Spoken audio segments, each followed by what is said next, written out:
મિત્રો આજે અમારા બ્લોગમાં આજે અમે આવ્યા છીએ ગામડે અને ગામડાના અમારા મસ્ત મજાનું ઘર છે એ ઘરની સાથે ઘણા સમય પછી અહીંયા આવ્યા છીએ તો ઘરની આજુબાજુ ખૂબ જ ઘાસ થઈ ગયું છે અને એ ઘાસની સાફ સફાઈ કરવા માટે જ આજે અમે આવ્યા છીએ પરંતુ 6 મહિના પછી અહીંયા આવ્યા છીએ એટલે હું તમને આજે મારા ઘરનો જે આજુબાજુનો વ્યૂ છે એ તમને બતાવીશ તો પ્લીઝ વિડીયોની સાથે જોડાયેલા રહેજો।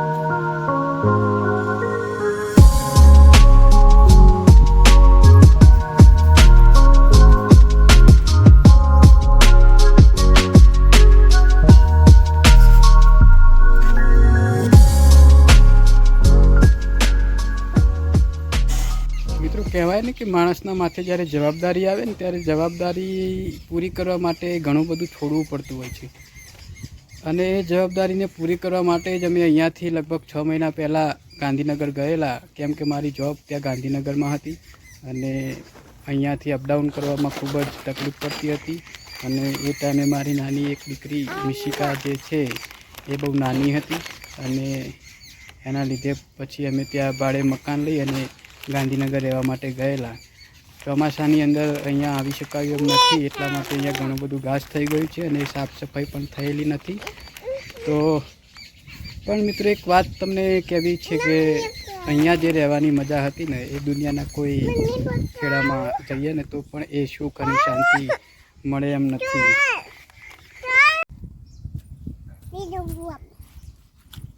બીજું ભૂવા ના મળે બેટા, બીજું ભૂવા ના મળે।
આ જગ્યા તમે જુઓ છો ને મિત્રો, આ જગ્યા ઉપર એક સમય એવો હતો કે જ્યારે અમારા ગામમાંથી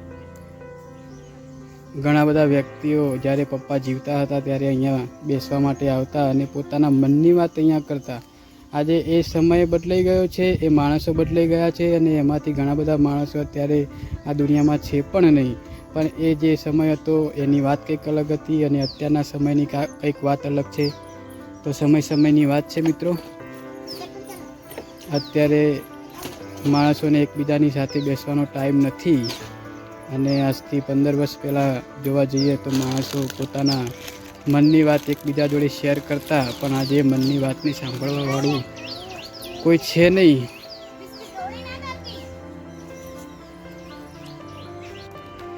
મિત્રો અહીંયા છે ને આ મારી જગ્યા ઉપર મેં આજથી 2 વર્ષ પહેલાં સીતાફળી અને લીંબુડીનું ઝાડ વાવ્યું હતું। એ ઝાડ આજે ઘણું મોટું થઈ ગયું છે અને આજે એની ઉપર સીતાફળ પણ જોવા મળ્યું છે તો એ જોઈને ઘણી બધી ખુશી થાય છે। આપણું રોપેલું ઝાડ હોય ને એની ઉપર ફળ આવે ને તો એની ખુશી કંઈક અલગ હોય, કારણ કે જીવનમાં તમે કંઈક નિર્માણ કર્યું હોય અને એ નિર્માણ પછી એમાંથી કંઈક રિઝલ્ટ મળે ને ત્યારે એ ખુશી બે ગણી થઈ જાય છે। તો મિત્રો આજે હું તમને એ મેં ઝાડ રોપેલા હતા એ ઝાડ બતાવું। આ મિત્રો સીતાફળી છે અને આપ જોઈ શકો છો કે એની ઉપર સીતાફળ આવી ગયું છે અને એની એક્ઝેક્ટ સામે લીંબુડી છે જે ઘણી બધી મોટી થઈ ગઈ છે અને હવે એવું લાગે છે કે એની ઉપર લીંબુ પણ આવવા જોઈએ. અત્યારે તો એક પણ લીંબુ દેખાતું નથી, પણ થોડાક ટાઈમમાં એના ઉપર પણ લીંબુ આવી જશે. આઈ હોપ કે આપણા રોપેલા ઝાડ. મિત્રો તમે જોઈ શકો છો કે આજુબાજુ કેટલી બધી ગ્રીનરી છે.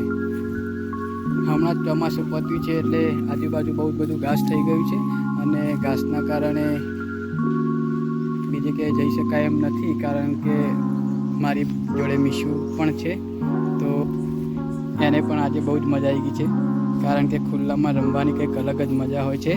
બાળપણમાં જ્યારે માટી મળી જાય ને ત્યારે બધું જ મળી ગયું એમ.